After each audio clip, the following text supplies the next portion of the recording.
Daniel lived a life full of monotony. Work, home, repeat. Each day felt like a gray blur. Loneliness pressed on his chest like a heavy stone. Friends were distant, family far away. He often wondered if anyone truly noticed him, or if he was just invisible in the city's chaos. Each night, he would sit in his small apartment, staring at the ceiling, wishing life was different. Yet he did nothing to change it. Hope felt fragile, slipping through his fingers like sand. One cold winter evening, Daniel missed his bus. Snow fell steadily, coating the streets in white. He hugged himself, shivering, and whispered to no one, "Why does life have to be this hard?" The street was silent, except for the crunch of snow beneath his shoes.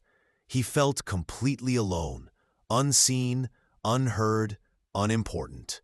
Little did he know, something small and unexpected was about to change everything. A woman walking past him stopped abruptly. "Are you okay?" she asked. Her voice was soft, sincere. "I'm fine," Daniel muttered, not used to anyone asking. She smiled warmly and slowly removed her scarf. "Here," she said. "You need this more than I do." Daniel hesitated, unsure if he could accept a stranger's kindness. But something in her eyes told him it was genuine. He took the scarf, feeling warmth spread through his cold, lonely heart for the first time in months. The next morning, Daniel felt lighter. He walked into a cafe for his morning coffee. There, he noticed an elderly man struggling to pay for his cup. Without thinking, Daniel reached into his pocket and quietly handed him $1. The man's eyes widened in surprise. "Are you sure?" he asked. "Of course," Daniel replied. He realized the joy he felt came not from receiving, but from giving. One act of kindness had inspired another. He didn't just feel warmth in his chest, he felt alive again. Later that day, Daniel spotted a stray dog trembling near a trash can.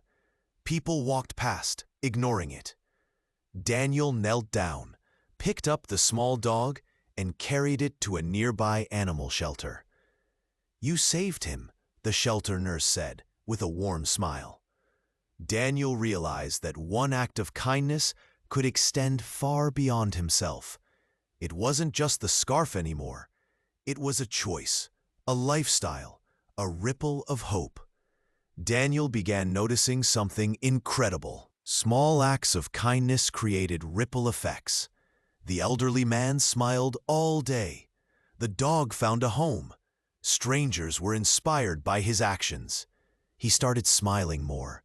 He started caring more.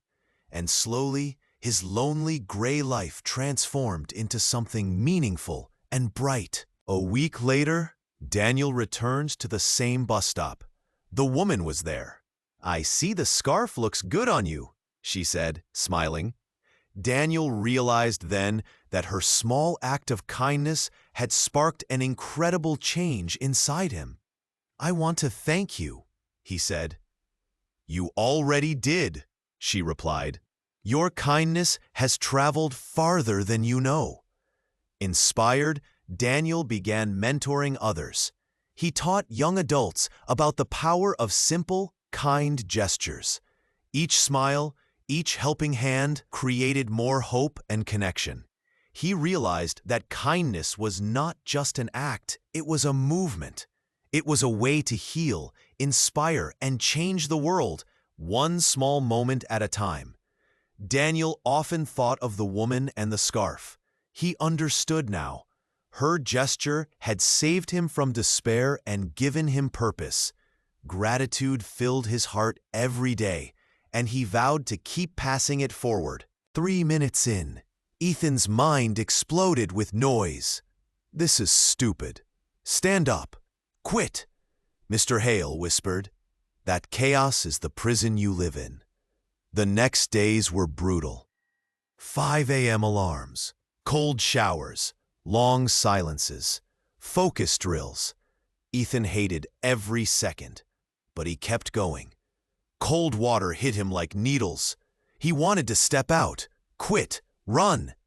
But Mr. Hale's voice echoed in his head. Your feelings don't make the decisions. You do. Ethan learned to sit still, to breathe, to control the storm inside him. For the first time in years, his mind was becoming quiet. During a focus drill, Ethan exploded. I can't do this! Mr. Hale stared into his eyes. Yes, you can. You're just choosing comfort over discipline.